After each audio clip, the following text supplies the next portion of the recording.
हा रस्ता होऊन जवळपास 15 दिवस झालेला आहे. 15 दिवस झाल्यानंतर हा संगत उखळतोय रस्ता. कारण की हे खैरगाव पाटीपासून तोरणा तंड्यापर्यंत जे रोडचं हे झालेलं आहे बांधकाम तर व्यवस्थित नाहीये. खड्डे संपूर्ण उखळून जात आहेत. लोकांना येता जाताना त्रास होतोय. मातीचे गड्डे असे वर येत आहेत. गाड्या डायरेक्ट उखळून बाजूला उसळत आहेत रोड सोडून.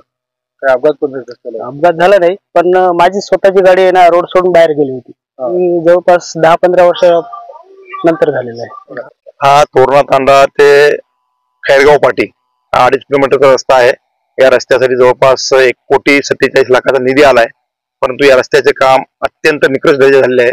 एका 15 दिवसाखाली झालेला रस्ता हा पूर्णपणे उकळलेला आहे. या ठिकाणी जागोजागी खड्डे पडलेले आहेत. एवढा निकृष्ट दर्जाचं काम या मतदारसंघामध्ये म्हणजे मुदखेड तालुक्यामध्ये अनेक गावांमध्ये अशीच सिच्युएशन पाहावयास मिळते. हे सरळ सरळ लोकप्रतिनिधीचा आणि यांना राजकीय आभाय असल्यामुळे असे कामे निकृष्ट दर्जाचे केले जातात आणि खड्ड्यामध्येच पैसे आणि पैशामध्येच खड्डा असा हा व्यवसाय यांचा चालू आहे. किती दिवस झाले काम? त्याला 15 दिवस झाले काम होऊन. किती निधी प्राप्त झाला होता रस्त्याला? त्याला निधी 1,47 लाख रुपये. एकदम रोडचं काम निकृष्ट दर्जाचं आहे. या रस्त्यावर प्रत्येक ठिकाणी खड्डे आहेत आणि लाल मिश्रित माती आहे.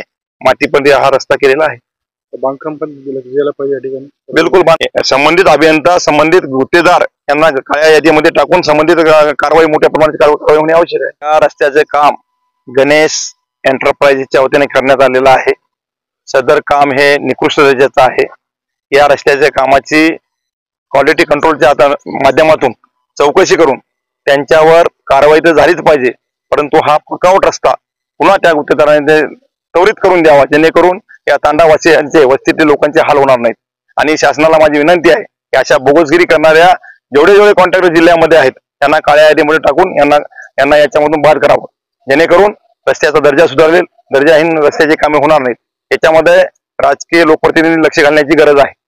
रस्ता दुरुस्त करून दिला नाही किंवा बरोबर चांगल्या पद्धतीने केला नाही, चांगल्या क्वालिटीचा, तर आपल्या पक्षाच्या काही आंदोलन किंवा काय याबाबत जर समजा ठोस निर्णय घेतला नाही, कारवाई वगैरे झाली नाही आणि चौकशी झाली नाही, तर येणाऱ्या 8 दिवसाच्या काळामध्ये आम्ही तक्रार देऊन याच्याबद्दल जन आंदोलन उभा करू आणि संबंधितांना या लोकप्रतिनिधी या भागामध्ये फिरकू देणारच नाही. परंतु काँग्रेसच्या वतीने पूर्ण तालुक्यामध्ये आम्ही ज्या ठिकाणी असे बोगसगिरीचे कामं झालेत त्यांचे कामं आम्ही चव्हाट्यावर आहोत, त्यांचा भांडाफोड करू आणि यांचा विकासाचा भकास पॅटर्न आम्ही एकदा जनतेला दाखवू.